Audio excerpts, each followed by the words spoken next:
সবাইকে স্বাগত জানাই আমার রান্নাঘরে। আজকে আমি লাউয়ের নিরামিষ ঘন্ট রান্না করব।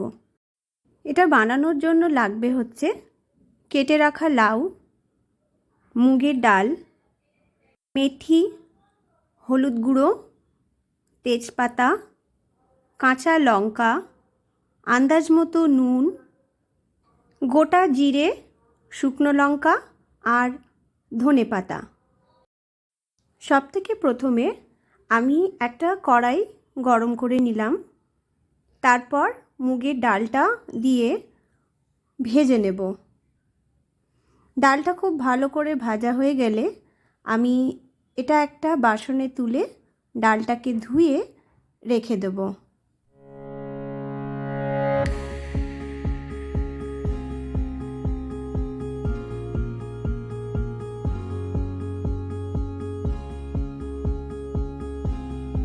আবার কড়াই গরম করে তার মধ্যে সর্ষের তেল দিয়ে দিলাম। তেলটা গরম হলে আমি শুকনো লঙ্কা, তেজপাতা, গোটা জিরে, মেথি আর কাঁচা লঙ্কা দিয়ে ভেজে নেব।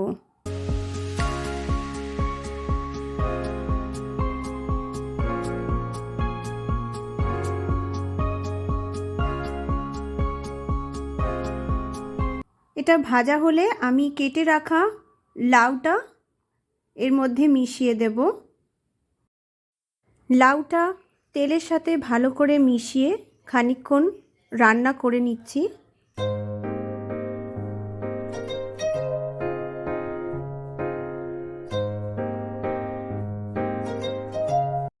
এরপর আমি আগে থেকে ভেজে রাখা মুগের ডাল, যেটা আমি ধুয়ে রেখেছিলাম, সেটা এবার আমি এই লাউয়ের মধ্যে মিশিয়ে দেব।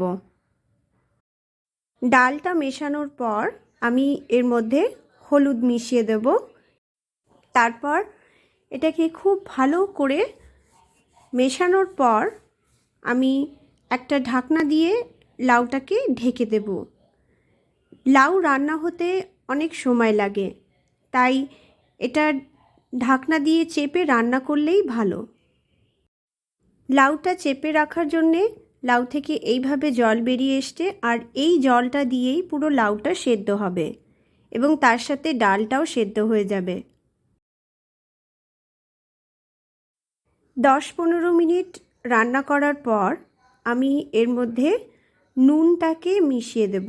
নুনটা আমি একদম পরে মেশাবো, তা নইলে আরও জল বেরিয়ে আসবে আর সেটা রান্না হতে আরও সময় লাগবে।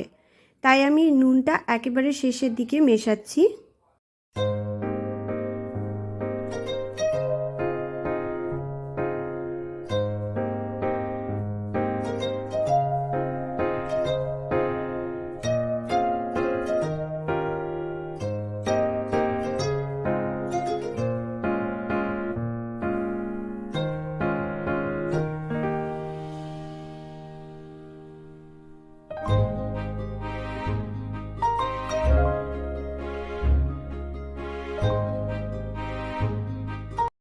এইভাবে 10 থেকে 15 মিনিট রান্না করার পর আমি এর ওপরে আগে থেকে কেটে রাখা ধনেপাতাটা দিয়ে আবার একটু নাড়িয়ে নেব।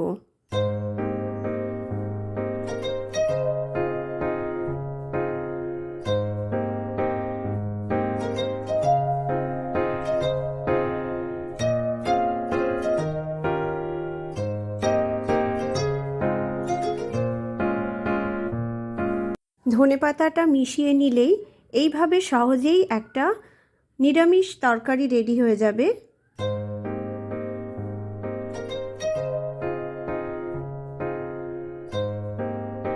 এইভাবে তরকারিটা রান্না করার পর আমি একদম শেষে 1 চামচের মতো ঘি মিশিয়ে নিলাম। এতে তরকারির স্বাদটা আরেকটু বেড়ে যায়। এইভাবে খুব সহজেই লাউয়ের নিরামিষ ঘন্ট রেডি হয়ে গেছে। যদি আপনাদের এই রেসিপিটা ভালো লেগে থাকে তাহলে অবশ্যই লাইক এবং সাবস্ক্রাইব করবেন।